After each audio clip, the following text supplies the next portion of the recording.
Hi, I'm Lee Teschler with EE World and Design World, and I'm here with Bob Cantrell from Ericsson.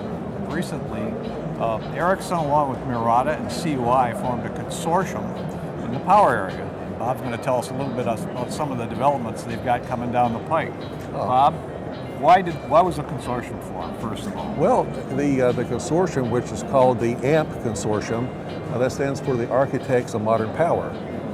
It was formed to really take advantage of the new digital technology that is available at Ericsson Power Modules. Basically, we had found that the marketplace wants to have multiple sources. So we saw that as a good way to get partners in to work with us on new products. Now also, the other two partners bring to the table design capabilities as well.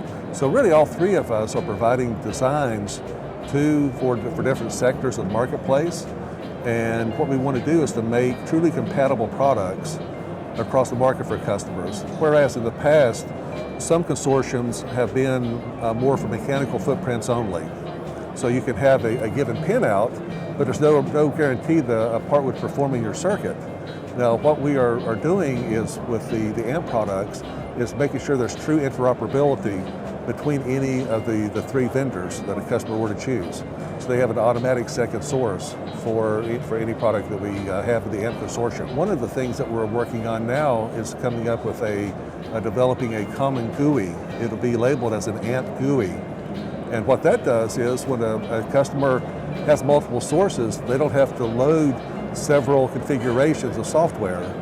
So they load one configuration of software, they can recognize any of the three vendors' parts. So it's much easier from a manufacturing standpoint to have one configuration file that will serve with any of the three parts. That sounds like a lot simpler. It's much simpler, really. And the customer's been telling us they would like to have something like that.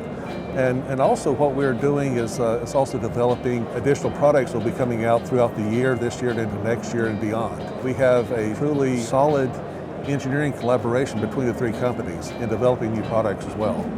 What application areas do you see being affected by this first off? Well, really the traditional datacom and telecom.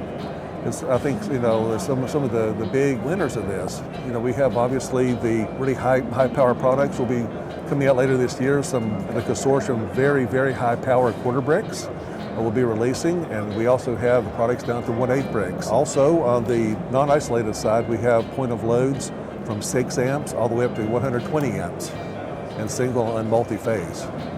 So we're going to be offering products for everyone, all applications. Sounds like an interesting development, Bob. It really is. It's very exciting. Thank you. Thank you, Lee. I appreciate it.